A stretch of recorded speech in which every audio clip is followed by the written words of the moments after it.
Hi, Mark. Hi, Travis. Hi, Diane. Um, I am gonna try to make this live as informative and as like fast, I suppose, as I can. I came back to Lviv, and after moving most of my stuff, actually, that was great because we managed to. Hi, Chad. We managed to bring most of the stuff, even in Anastasia's tiny crossover car. It's a Nissan Juke. Hi, Ian. Hi, Larissa. And it turns out that my building, in the back of my building, there is a freight elevator, and you can basically unload the car into that elevator. So it's really easy. So that was pretty great.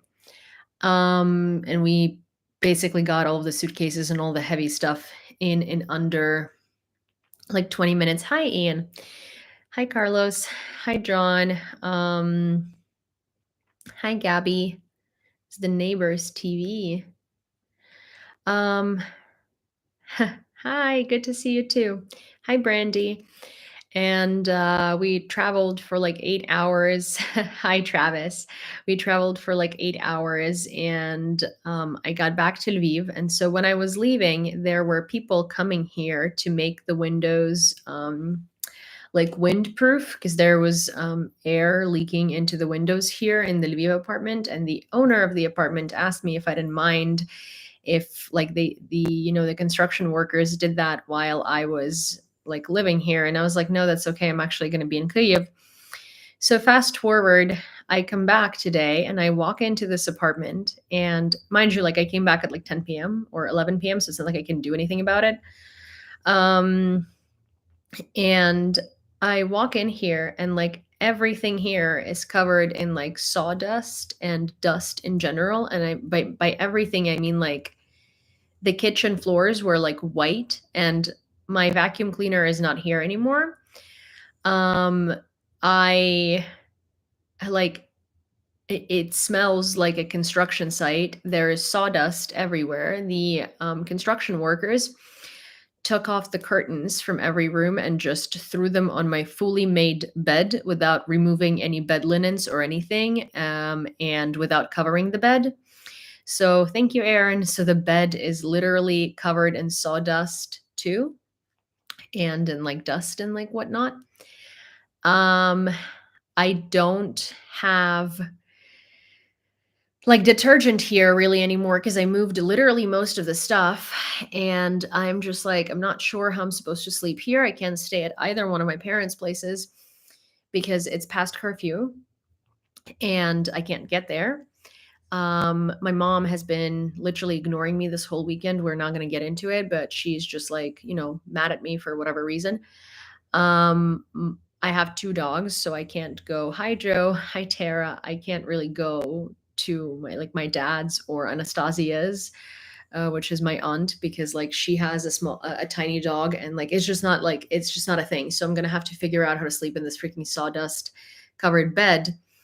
Um, and I and to tomorrow, these construction workers are coming back, and they're going to be here 10 to 6 every day until Friday. And they're not going to be doing anything dirty work anymore. That's literally what was said to me, but they're just going to be there working on the balcony from 10 to 6. So this apartment right now is virtually unusable. And I at this point, so my mom can only drive the rest of my stuff on Friday. I don't have anything to do in Lviv right now. I do need to stay here until Tuesday to take out Cindy's stitches. And my dad had asked me to stay to do paperwork because he's trying to do some paperwork for me. I can't really talk about it, but it's for him basically. And I don't see. I'm so. First of all, I'm incredibly tired because I spent 8 hours in a car, maybe more. And I'm just so annoyed because I feel like I have to stay here for 2 extra days. I would much rather literally pack up all of the stuff that's left. It's not that much. And suck it up and send it through Nova Poshta and send it to Kyiv and like suck up the expenses and just do it. And I'm pretty sure Cindy's freaking stitches can be taken out anywhere. I do have to stay to like help my dad with the thing. But I'm just like, okay, so there is nothing in this apartment. It's empty, pretty much. Thank you, Chad. Thank you so much. It's empty. Um Pretty much, basically empty. I have like a little bit of stuff left here, like a couple of boxes basically in this chair that I need to move or ship, whatever. There's going to be construction workers here all day, and I have nothing to do. Like all of the stuff that I need to do is in Kyiv, so I'm just literally sort of just I'm like just confused, genuinely very very confused. Because like what the fuck is going on? I have nowhere to sleep. And the funniest thing is, I talked to the owner of the apartment. She was like profusely apologizing, but she knew that this was the situation and she just didn't let me know. And she couldn't find someone to like come clean the apartment last minute on like a Sunday, which like understandable, but why didn't you let me know? Because I would have figured out where to stay. Because I walked in here and it was literally like the floors were all covered in sawdust.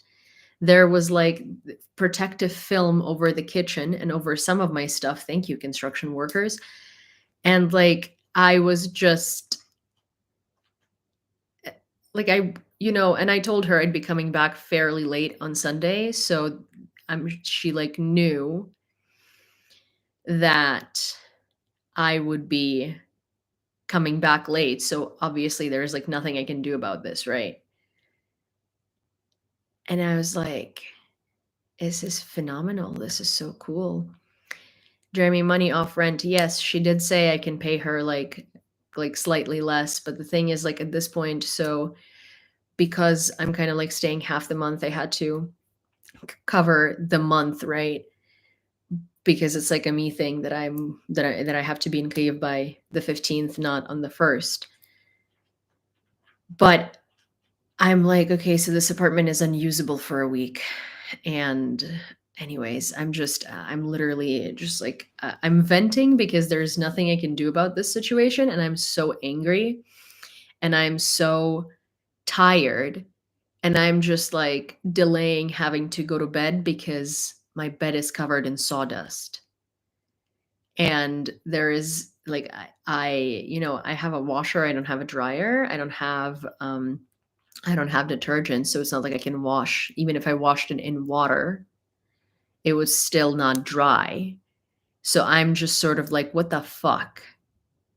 And how could you not let me know that this was the situation and let me like walk in at 11 p.m. or like however late it was and walk into that and just be like, sorry, I couldn't find someone to come clean it. I feel so bad. And I'm like, that's okay. I mean, stuff happens, but like, why didn't you warn me? I'm just like, WTF. Okay, in other news, hi Albex. In other news, the fundraiser is up to $8,041.16. Actually, Martin, last he heard of the fundraiser, there was like a very specific amount missing to make it to 8,000, and so he sent that amount. But we have raised a little more, a little more on the live last time. So it had gone over 8,000, but it was like a very sweet gesture because he was like, "Oh, this is how much you were missing from 8,000, so I'll cover that." So I do want to give him a shout out. I like really wanted to write a post about it because it was like a very pleasant thing to see and a very sweet thing to see. But I was just kind of unpacking in Kyiv, so it was actually a really good trip. I did end up like unpacking most of the stuff and moving most of the stuff, and I went with my dad's Anastasia, and she's really nice, and we had a really good trip, and we got along really well, and we sort of like I did have a very funny situation. So there is an induction stove in my apartment, which I did not know. And so I bought a metal pan, and so the stove, like, wasn't working, and I thought that it just has to be metal. No, it has to be, like, a special kind of metal, and, like, it has to be a set of, like, induction pots. So her and I came we got to Kyiv, like, fairly late. We also had to stop by, like, a store and pick some stuff up before we got home, so we came in, like, after all the I think, like, we got to my apartment at 10, and so all the deliveries and all the kitchens were closed at this point, but we went to a grocery store and got, like, a bunch of ravioli and, like, stuff like that, and we were like, "Oh, we're just gonna make some pasta." So we get inside and we try to heat up water, and the stove is just, like, not working, and we think we're stupid. We called my dad, and we were, like, we were trying to have him figure out how to turn on the stove. We, like, watched a bunch of YouTube tutorials, and, like, nothing was freaking working. And then I was like, "You know what? Maybe it's just that the pot really doesn't, like, work with the stove. It's not the stove's issue, right?" So I went looking for, like, induction pots, and I found, a set of induction pots on a huge sale, and they don't sell them, like, one by one, which is freaking great. And so, like, not unless you order it online, and, like, we just needed to know if the stove is broken and, like, we needed pots. So I bought, like, a thing of induction pots on a huge sale. They were originally, like, 3 times more. They were in 60% off or something like that. But anyways, it was still, like, not, a pleasant freaking thing to do because I was like, "Induction pots, really?" Like, my mom could have given me, like, pots, and I could have just gotten, like, 1 pot and 1 pan, right? And it would have been, like, much cheaper, but whatever. So we get the stupid pots in, and yeah, of course it works because we needed induction pots. So, well, we ended up making just a salad at that night because obviously the induction stove wasn't working without the induction pot. So it's been like adventures. How long have you been learning English? I've been speaking English since I was 4, and I started learning it in Lviv when I was 4, but I learned it from a native speaker. And then when I was 16, I moved to the United States, and I've lived in the United States for like what the past 13 years, and I recently moved back to Ukraine. Um, so anyways, it was like the most ridiculous situation on the planet, and I was just kind of like, how is this happening? But at the same time, in like better news, I did unpack most of the stuff, and we did end up moving like a lot of the stuff. We didn't end up needing any help. We were able to do that on our own. We spent a really good day in Kyiv. We did like a bunch of things that we needed to do. We got like the pots, we got like some kitchen stuff that I needed that I don't have because I don't have anything in an apartment, like out of like cooking supplies, or really like think about it as like moving into an apartment where you have nothing. That's basically what it is. Like, I have a bed and I have a couch, but I don't have like anything, like I don't have uh like I don't have like the basic things, that you need in day-to-day life. So yeah, so we were like kind of trying to figure that out and like get that. I need to get some of those stickers to like put paintings on, or like frames on, or like things like that on the wall, because I don't want to put nails in because Ukraine is different from the US and you can't really get away with that. So yeah, so overall, very productive, very great, but it's just like it's super exhausting. Last night, I did not sleep till 4:30 in the morning. Oh, thank you, Chad. I really, really appreciate it. It's very sweet. I didn't sleep till 4:30 in the morning last night because so Anastasia went to like passed out, and she was gonna drive the first half of the way. She ended up driving the whole way. So I wanted her to sleep. And as she just like passed out at midnight, the air raid went off, and it was like shaheds, and they kept like changing direction, and there was some ballistics in different oblasts. And so like normally if it's a small attack, don't be like me, I don't necessarily like go down to shelter, and I don't really like stay up. I kind of sleep through it, but I didn't know if it was like a small one or a large one, and I was already awake. So I stayed up to like 4:30 or 4:15 or 4:20 or like whatever, whenever the air raid was over. So I stayed up through the entire air raid because I wanted to monitor it and make sure that like everything's okay. Because remember the January 1st or the February 1st attack on Kyiv, where it was like actually massive, and there was a lot of stuff exploding and a lot of debris falling everywhere. So yeah, so I just didn't want to sleep through it if it was something like that. So I was exhausted, and we had to wake up really early this morning. We had to like go and deliver something to Anastasia's aunt who lives in Kyiv. No, Diane, I didn't find my glasses. So these are the glasses I didn't. I didn't misplace. I misplaced my like the circular glasses. So I still don't know where they are, and it really bugs me. Those are my most comfortable glasses, but that's okay. So yeah, so I'm just sort of I'm just like I'm just I'm just trying to function. And yeah, I'm not excited to have to deal with my mom tomorrow because I know that she's going to be like very unpleasant. Hi. Oh, hi, Jeremy. So yeah, so that's that.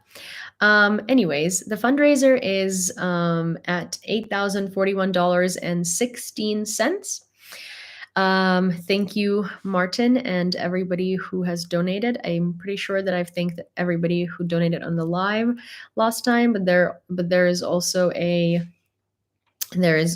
was also Martin who donated like off hours when I wasn't doing streaming, which so sorry for that. I was actually planning on doing lives when I was in Kyiv, but it was just like such a whirlwind of things, and I didn't get the opportunity to, especially last night, because I decided to like unpack everything. So by the time I go back, most of this everything that I like brought in would be unpacked, and I would just have to unpack the new things.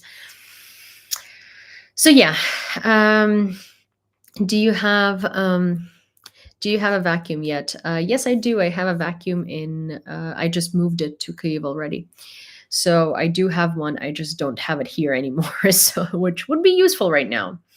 Someone is having a serious adventure. Oh yeah. But so yes, if you'd like to donate to the fundraiser, we are over 3 drones out of 6 at $8,041.16. It would be fantastic if we got it to like $8,200 or something today, or $8,300 or something today, depending on what we can do. I would be super grateful. If you'd like to donate to the fundraiser, the link to the fundraiser is in my link in bio on TikTok, and then I will ask one of the mods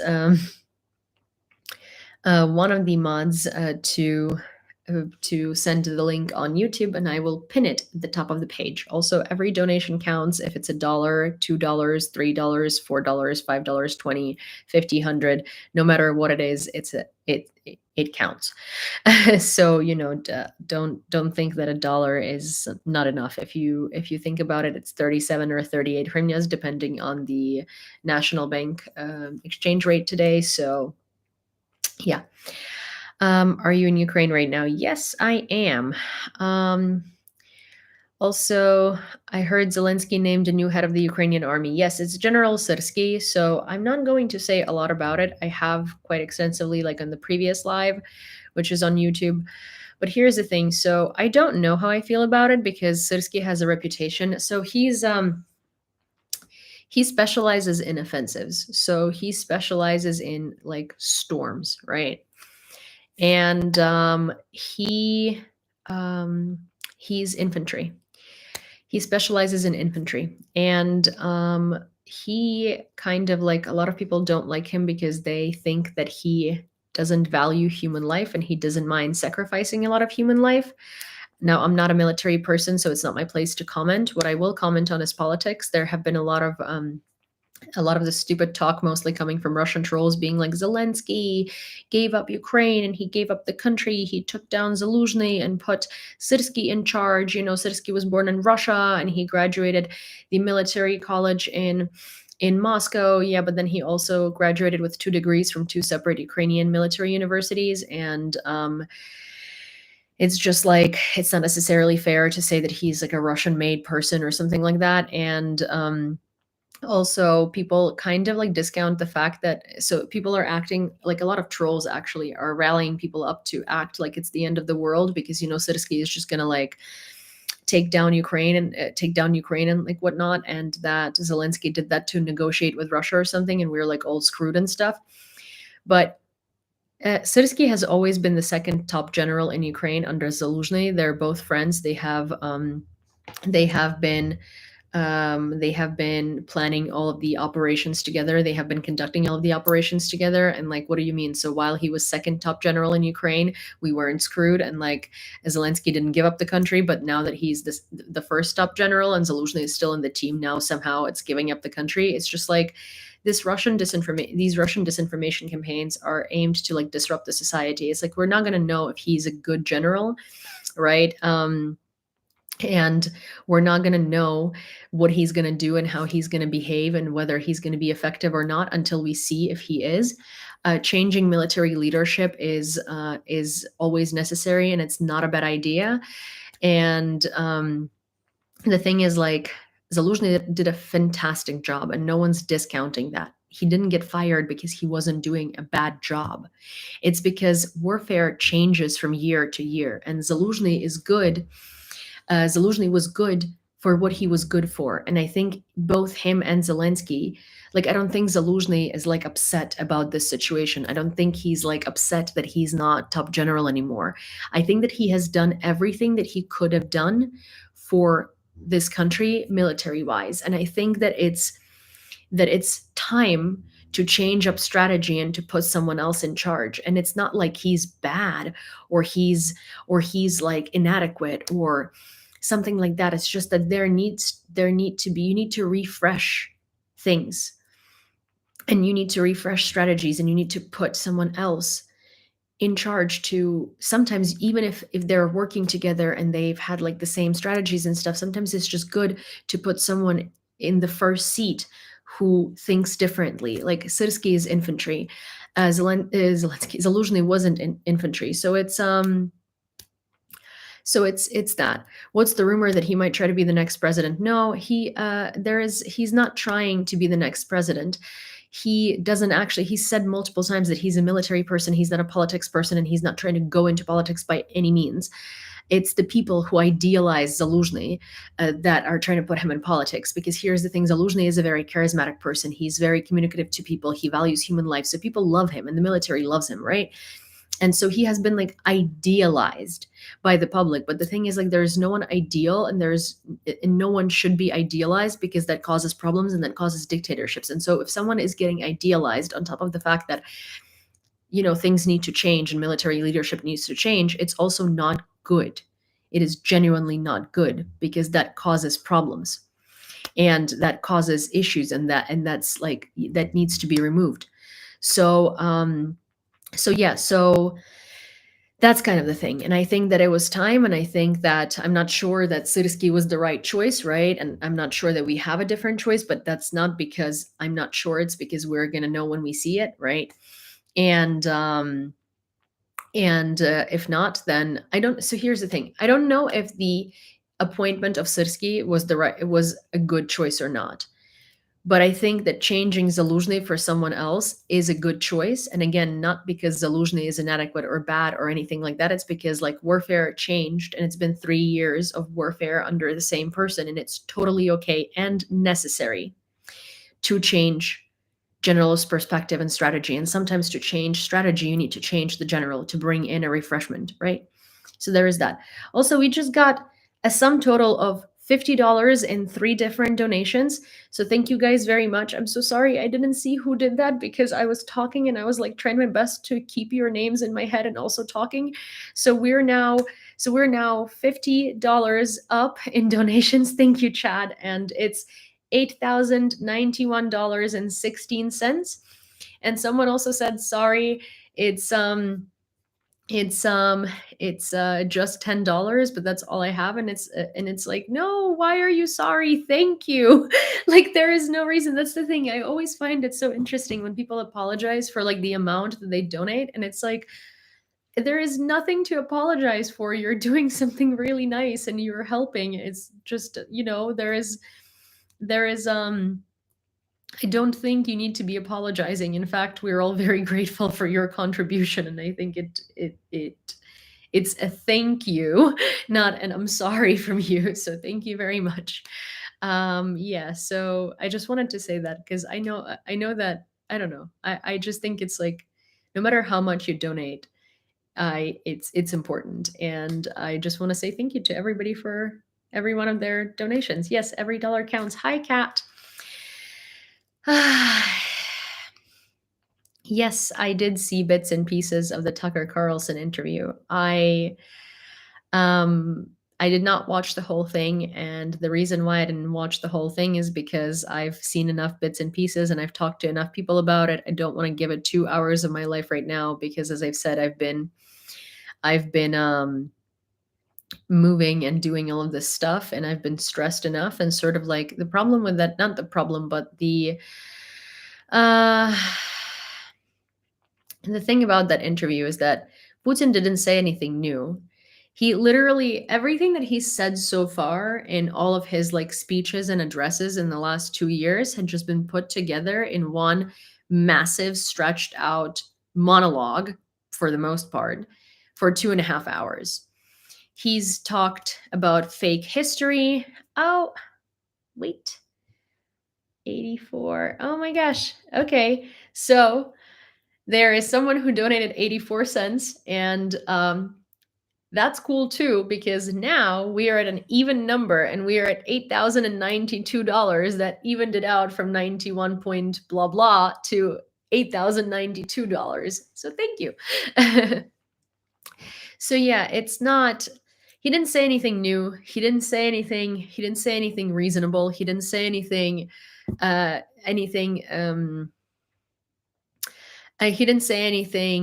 extraordinary. He didn't say anything unexpected. He basically recited, uh, I don't know, like 1,000 years of history, part of it which is unrelated to Russia whatsoever, and part of which is just like his delusional imagination. It was a lot of misinformation.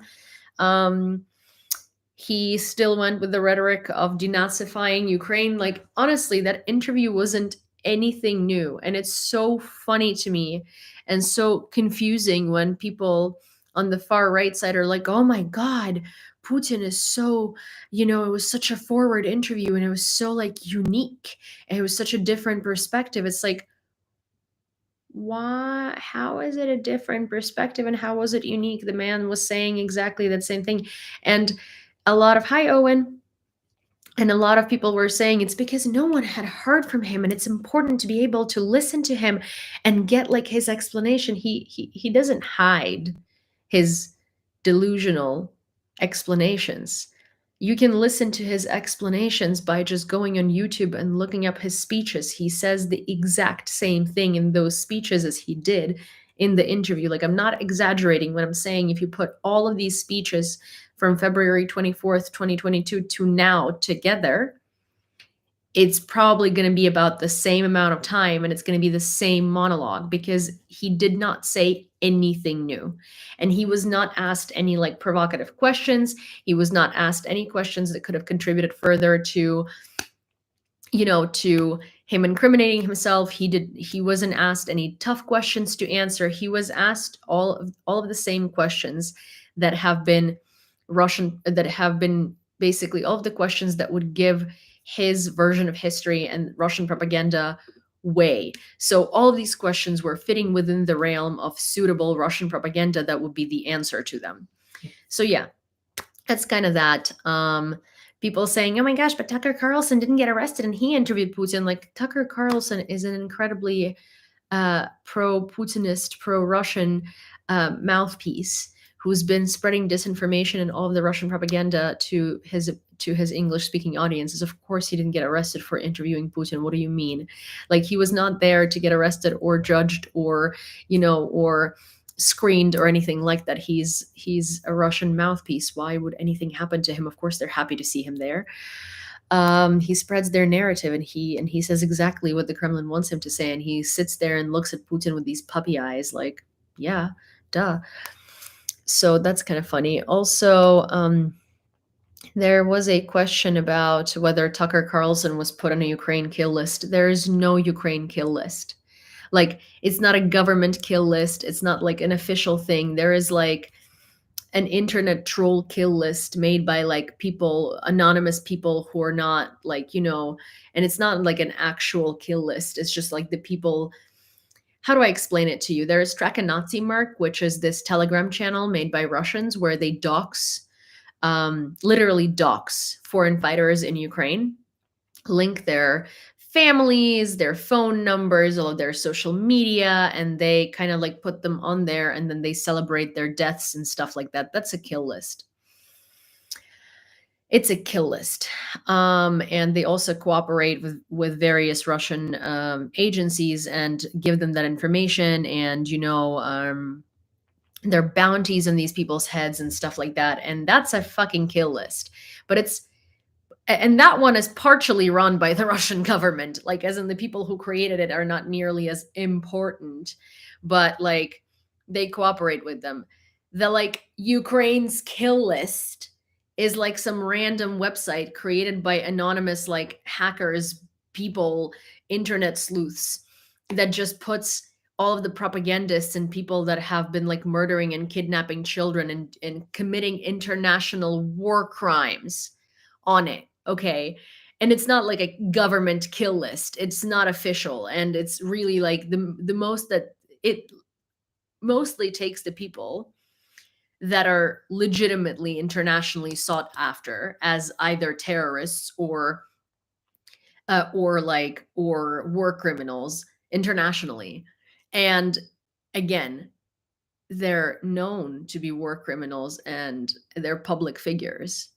They're not some like random people who are being doxxed. And it's not an official government list by any means. And no one, literally no one from that list has been like ordered a hit on or anything like that.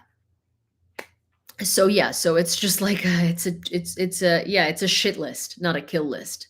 It's like, I don't know, it could be a 13-year-old on his computer in his mom's basement literally creating that list, while the Russian list is an actual kill list. And there are ordinary people who are not mercenaries. They are foreign fighters in Ukraine enlisted with the Ukrainian military who are volunteers. And virtually any foreigner that has done anything good in Ukraine and has been anywhere near the front lines is on there. They celebrate their deaths. There are bounties on their heads. They're being doxxed. Their families are doxxed. Their phone numbers are doxxed. Their addresses are doxxed. And these are regular people, not like, Tucker Carlson celebrity level bullshit, right? Yeah, it's a little different if you ask me. Also, we got another donation. So we are now at $8,110.05. That is very sweet, and thank you very, very much. And whoever you were, I'm sorry I didn't see I didn't see who did that. I'm just trying to answer all the questions. Thank you, Chad. Thank you so much. That's actually so cute. I really like those. um Travis says 5 cents. No. So if you didn't know this, in this particular community, people seem to really not like odd numbers. So they try to round it up to the closest dollar when there are cents left over in donations, which I find very cute. Probably both lists are from Russia. Honestly, the other list might actually be from Russia to try and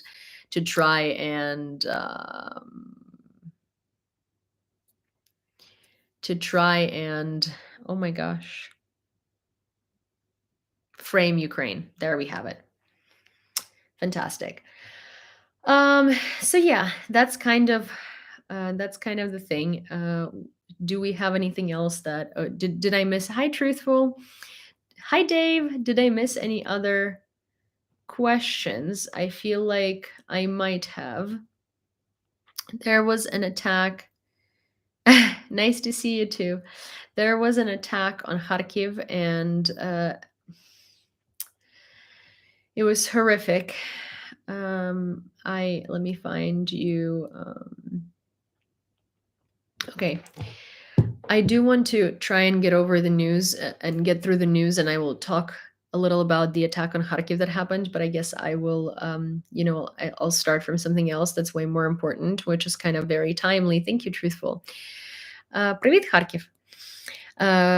Which is very timely because the US Senate looks like it finally might be able to pass aid for Ukraine. The US government, and that really, really, really needs to happen because stocks of shells for Ukrainian air defense will only last until March of this year. According to the New York Times, although the armed forces of Ukraine have a new commander-in-chief, the problems remain the same. General Syrskyi, having taken office, may soon again be faced with the grim calculations that have accompanied the war for 2 years. When the cost of defending territory outweighs any benefit obtained from harming the enemy. According to the newspaper, Ukrainian troops are exhausted, they lack weapons and ammunition, and air defense systems are depleted, while U.S. assistance is still in question. Western officials and military experts warn that without American help, the armed forces of Ukraine will face rapid collapse on the front line this year, writes the New York Times. I mean, so here's the thing. It's the New York Times, and the way that they phrase everything is incredibly not idealistic, but it's shock value. And the New York Times has been known to kind of play into Russian propaganda recently. Like, for instance, in the interview in which Putin literally said that Poland asked the Nazis to attack it, and they did that to themselves. And where he lied about history and just like blatantly made up a bunch of like historical events that, just had no place to be, and try to justify Ukraine being invaded by, it just has to be our territory. The New York Times focused their headline about the interview on Putin asks for a negotiation. So Russia repeatedly bombs Ukraine, kills people. We have air raids every other night. There are people being killed in Kharkiv and pre-frontline territories. There are POWs that are being killed. And Russia consistently keeps doing these horrendous war crimes. And Putin negotiate what? You can't negotiate with a terrorist, and you can't negotiate with someone whose negotiation has to be on their terms, who's not going to uphold their end of the deal anyway. Yet the New York Times is pushing this narrative that, like, the West is warmongering, and poor Putin in the interview with Tucker Carlson kept insisting that he wants to negotiate. Like, yeah, did you maybe want to put your headline as Putin says Poland was attacked by Nazi Germany because it's Poland's fault? Maybe that would have been a better title, because that was insane. But for some reason, the New York Times thought that it's better to keep forcing the negotiations rhetoric. Our Republican Party is an embarrassment. Yeah, it is. It is quite upsetting and quite like most of them are Putin shills. But the Republican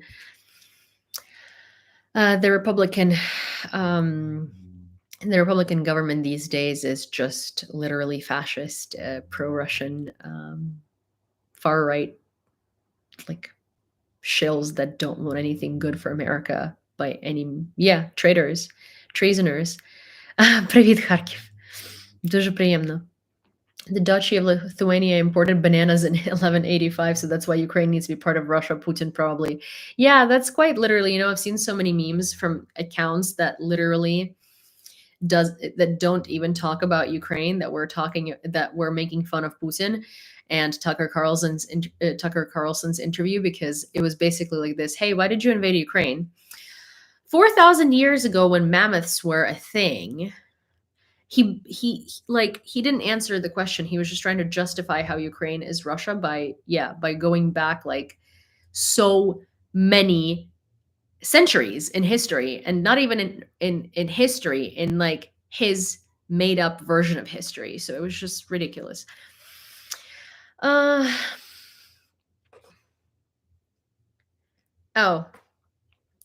During the European Convention at Harvard University, Petr Szijarto, the Minister of Foreign Affairs of Hungary, was presented with a gift, a fragment of a destroyed Russian tank from the battle for Kyiv in Ukraine.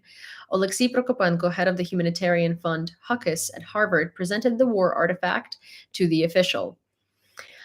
Prokopenko emphasized the significance of the gift, stating, "It was made in Russia, burned and processed in Ukraine. Wear this keyring on your house keys to remember what Russian terror is like. If you have forgotten the murders of Hungarians and Soviet tanks in the streets of Budapest in 1956.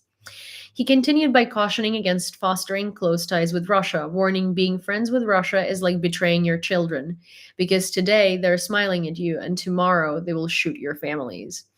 And also because being friends with Russia leads to your children having to fight Russia in a trench years later." Rescuers managed to save 57 people from a fire in Kharkiv, but tragically, 7 people were killed.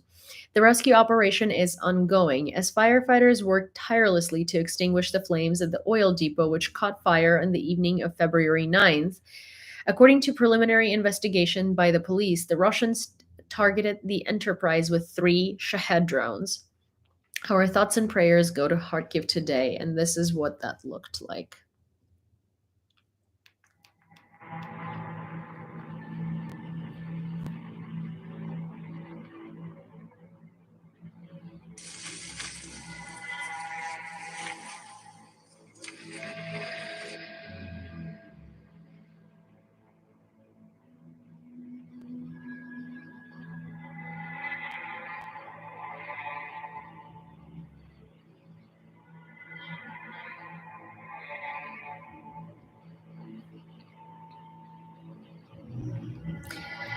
There was a body of a child found there, and it was so burnt it was impossible to identify, and it was like an infant, I think. Yeah, the mom and the baby, that is sad. Yeah, there was, I mean, a whole family died there too. That's the thing. Russia is a terrorist state, and all of this Russia, Russia doesn't, all of this stuff that Russia attacks, none of it is military infrastructure. It's all civilian infrastructure, and it's done on purpose because Russia wants to eradicate Ukrainians. And it's not like a loud statement. It's nothing made up. It's not something sad, sad for the shock value. It is what it is. Russia wants to eradicate Ukrainians, and Russia doesn't care how much they will terrorize regular people. The people that they keep saying are being, they come to protect from the Ukrainian Nazis. You know how ridiculous this is? Like, it's been 2.5 years of the full scale invasion, it's been 10 years of Russia's invasion into Ukraine, the current one. And oh, hi. Oh my gosh. Hi, Kat. Hi, Kate. Oh my God. Wait, I haven't seen you in so long. It's so nice to see you. I'm happy you're like, I was like, where did you go? But yeah, so it's kind of one of those things where, oh, hi, Ozzy. Turning your anger into a weapon. Yeah, so it's kind of one of those things where like Russia doesn't care how many civilians it kills, right? And it's not a loud statement to say that it's been 2.5 years of the full-scale invasion, 10 years since Russia attacked Ukraine, and Russia still says things like denazify Ukraine after literally shelling Ukraine all the time. Ukraine has the means to strike Russia. Ukraine has the means to strike Russian civilian territory. We don't do that. Why do we not do that? Because we strike military infrastructure, and that is after Russia has like quite literally castrated Ukrainian POWs, murdered and R-worded children and women, and filtered and tortured and put Ukrainian civilians in occupied territories into like open air concentration camps and prisons, like torture cells that they have created for these civilians. And they do that simply for people like speaking Ukrainian and refusing to speak Russian on these territories. And then people, like some of these people, Ukrainian is literally the only language they know. And they're like, oh, these are Nazis. They have been Nazified. They grew up speaking a language and they don't freaking know Russian. What do you mean they're Nazis? They just don't know Russian. Where the fuck should they know it from? So it's kind of like it's the fact that this is still somehow flies, and people even like the extreme right wing people, like, how can you be so gullible? How can you be so like nearsighted that you just don't even draw a logical conclusion when you look at the fact that Russia says denazify Ukraine and then kills the people they say they're saving? When Russia invaded Ukraine in 2022, Kyiv's maritime prospects looked bleak. Ukraine inherited a small number of ships after the collapse of the Soviet Union, but Russia destroyed or confiscated most of them when it occupied Crimea in 2014. However, Ukraine soon turned the tide of the naval war, reports Foreign Affairs. Utilizing drones, cruise missiles, and various unconventional methods, by October 2023, Ukraine had pushed the Russian fleet from its main base in Crimea to the eastern Black Sea coast. The country's naval forces managed to sink 9 large Russian ships and even regain some lost territories. While Ukraine's naval achievements may not secure victory in the war, they play a crucial role in broader success. Victory at sea allowed Kyiv to redeploy troops stationed along the coast to the front line, ensuring the security of shipping lanes vital for grain exports and complicating Russia's efforts to fortify Crimea. One of Ukraine's significant naval victories was the destruction of the Russian ship Moskva in April 2022 by 2 anti-ship missiles. Despite Russian attempts to tow the damaged ship to its Crimean base, it ultimately sank en route. According to the Center for Strategic and International Studies, Russia has lost approximately 40% of its naval tonnage in the Black Sea since February 2022. To build on this success, Ukraine must enhance its capabilities beyond its current strength. This includes acquiring better equipment and training for clearing mines from the sea. So it's funny because Ukraine doesn't have a navy per se. As such, we have been given 2 demining ships. They have been donated to us, but Ukraine doesn't necessarily have a navy, and we're destroying Russia's fleet in a land war, which is quite impressive if you ask me, or anyone really. Hi, Kurt, and thank you. Dogo pictures are always appreciated.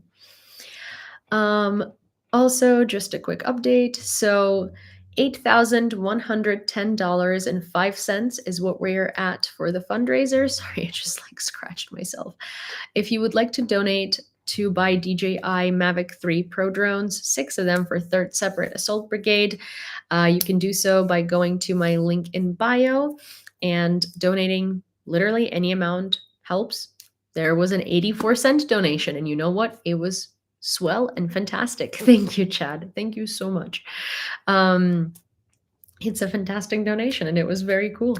So if you'd like to donate, there is a link that I'm pinning to YouTube right here. Actually, right. Sorry, right there. And if you are on TikTok, oh, hi, Frosted Cake. Oh my gosh. And if you are on TikTok, I can show you where to go. You can go to my page. And if you click right here, beacons.ai, it'll bring you here. And then you get to the fundraiser, click on it here, and there is PayPal, Venmo, Revolut, and Monobank that you can donate through. And you can copy paste it. There is everything for convenience. There are also links to all of these things if you prefer the link. So it's very convenient. And we just got a $6.05 donation. So that makes it $8,116.10. Thank you so much. Thank you so much, Dave. And it was swell. Okay, Granny Yulia. Listen, I like swell. I've been using swell in quite a lot of cases, and I think it's a fantastic word. You don't like it, Odin? You know what? You can use a different word. And yes, I'm okay. I bought a set of pots and pans. I feel like I'm quite okay with being called a grandma. Yeah. Also, I feel like a freaking grandma tonight. I'm just so tired and so annoyed. Anyways, Germany's armed forces must be prepared for war. Hi, Roger. Thank you. Germany's armed forces must be prepared for war within the next 5 years, stated Bundeswehr Inspector General Lieutenant General Carsten Breuer in an interview with Welt am Sonntag. The risks of armed conflict are increasing, and the European Union is facing a genuine threat of military invasion for the first time since the end of the Cold War. Preparedness for war entails both the necessity to shift people's mindset and the requirement to enhance the combat capabilities of the army. The actions and decisions of Russian leader Putin indicate his willingness to expand military operations, which could potentially impact not only Ukraine, Breuer emphasized. So, if Ukraine falls, yes. And here is something that I'm going to say that I hope will shift your mindset on how important this war is and how important it is to support Ukraine and give Ukraine all the weapons that Ukraine needs. Oh, hi Joe. And give Ukraine all the weapons that Ukraine needs is, look, Germany has been demilitarized since World War II. Japan has been demilitarized since World War II. Both Japan and Germany, understandably, are remilitarizing because that's the threat that the world is facing, and they're not taking it lightly. They're not trying to fearmonger or warmonger. They're just saying it's better to be prepared than not. And Switzerland has been neutral forever. People think of it as neutral since World War II. Like, no, it goes way hundreds of years before that. Switzerland is trying to create closer ties with NATO, which means Switzerland is not necessarily choosing neutrality anymore. Do you understand how big of a deal that is? Japan and Germany are remilitarizing. And Switzerland is moving away from neutrality. Just think about that. Conducting an interview with Russian President Vladimir Putin is akin to giving the floor to Adolf Hitler in 1944. Yep, remarked Dmytro Kuleba, the head of the Ministry of Foreign Affairs. He pointed out that following the Kremlin's leader's interview, Russian occupiers carried out a deadly attack in Kharkiv, resulting in the deaths of innocent civilians.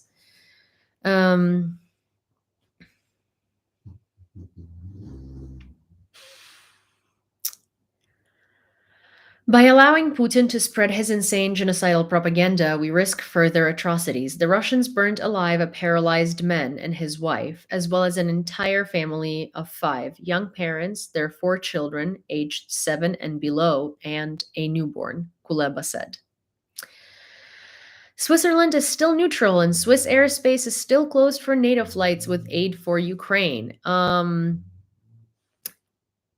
Well, we cannot really say that when billions of Russian oligarchs' money are in Swiss bank accounts safely. Well, yeah, they're frozen, and that's what they're working on. They're literally frozen, and Switzerland is, I did not say Switzerland wasn't neutral. I said Switzerland was moving away from neutrality by expressing its desire to build closer ties with NATO. If you listened more carefully, and if you actually listened to what I said rather than making conclusions based on what you wanted to hear, that would have been swell. Swell, the word that Odin loves so much. I am incredibly tired and incredibly annoyed and incredibly exhausted today, so I do not have the patience for any of these comments. And you have ears for a reason, right? The White House criticized Trump's threats and demands against NATO allies. The day before, during a meeting with voters in South Carolina, Trump said that if other NATO members don't pay their bills, he would call on Russia to do whatever it wants. Encouraging invasions of our closest allies by bloody regimes is appalling and abnormal. It threatens American national security, global stability, and our economy at home. Thanks to President Biden's experienced leadership, NATO is now the largest and most vital organization than ever, said the White House spokesman Andrew Bates. So Trump basically said, hey, you know what? Here is what I would take out from this. If NATO members don't pay their bills, he would call on Russia to do whatever it wants, basically admitting that he does have a relationship with Russia in which he can call on it and tell it to do whatever it wants. That's, I would say, the largest part, the most, that's the statement that carries the most weight. Why would Russia listen to what Trump has to say? Or why would Trump has the authority to tell Russia that it can easily attack the European Union and Trump would not do anything, even though it is NATO and allies?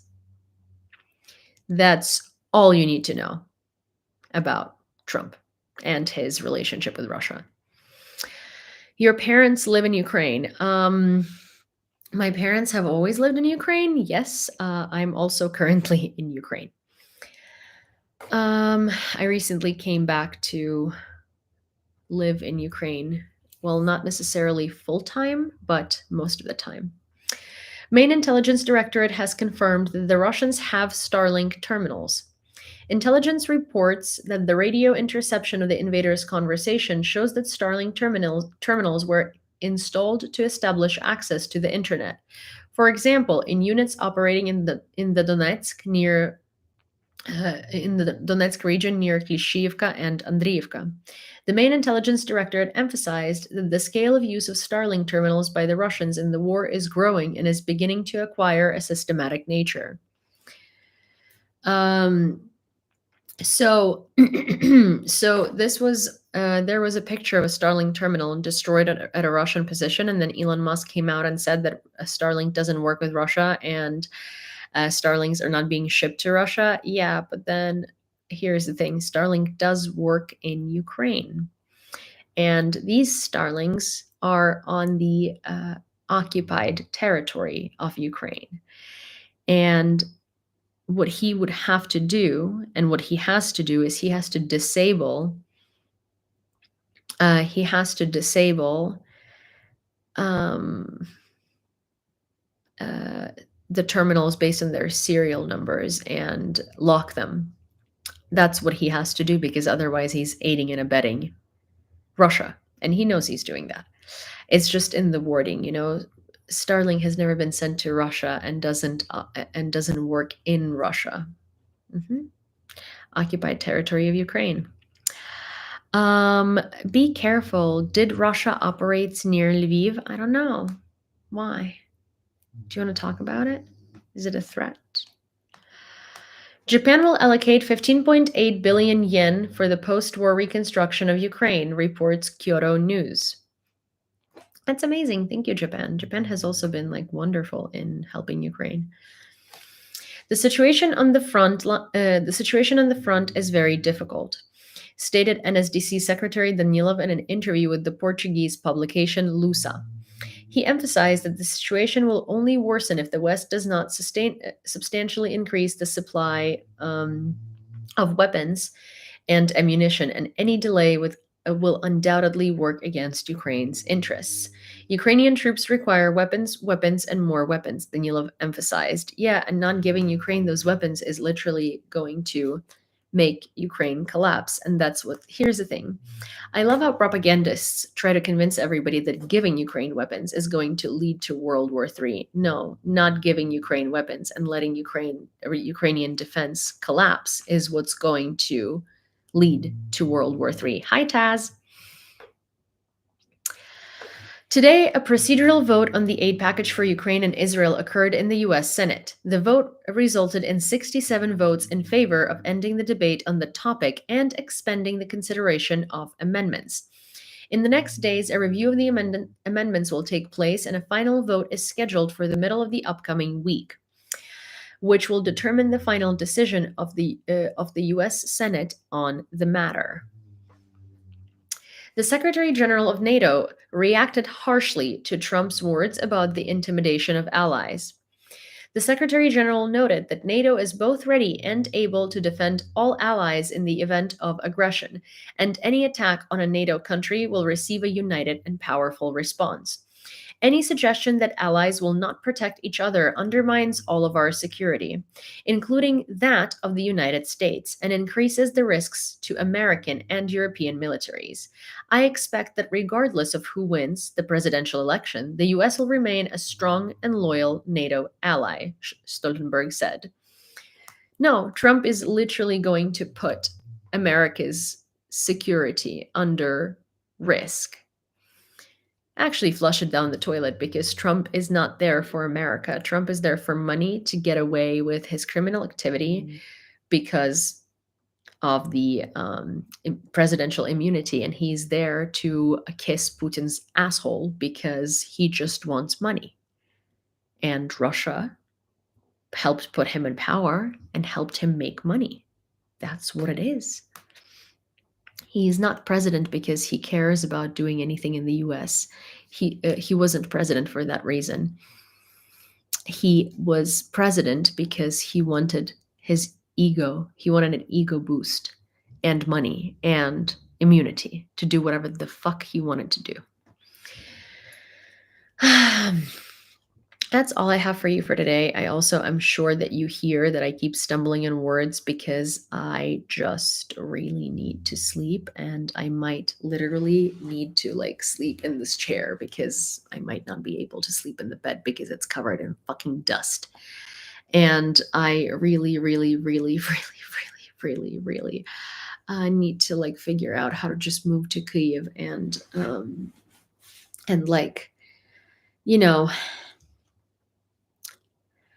I just need to move to Kyiv, and I need to figure out how to do this. I mean, hey, you were here when I was talking about it, and we are at $8,116.10. That's very nice. It would be nicer if we were at $8,200, but this is very good too. Okay. I am going to, hi, Scottish Pope. Get a plane, not hard. No, you can't really get a plane in Ukraine from city to city. Oh, wait. There is another donation of $37.19, which brings us to $8,153.29. Thank you so much, Mashbook. And good night, guys. See you tomorrow. I will try to do a live earlier, and hopefully I'll be able to just, figure it out so I don't have to stay here doing nothing for a couple of days while I could already start working and doing things in Kyiv. And finally unpacking. Like, one of the things that I really want to do is just like, I've been feeling like I've been living on planes and in between the US and Ukraine and unsettled. And then I've been commuting to Kyiv every week and just sort of like living out of a suitcase and like a weekend bag and stuff. And I just want to feel like I am settled somewhere, and I really need that in order to be productive and in order to like do things and in order to be able to continue producing more content and doing more things and doing more work and just sort of like doing more. So there is that. Alrighty. Okay, good night, guys. Oh, naughty, that's cute. Naughty. Alrighty, guys. Good night. And oh, thank you. I am just, I'm going to sign off. Thank you. I'm like, my head is not working. Bye, guys. It's good to see you. I'll see you tomorrow. Thank you, Melly. And thank you, everybody on YouTube. Bye. Bye.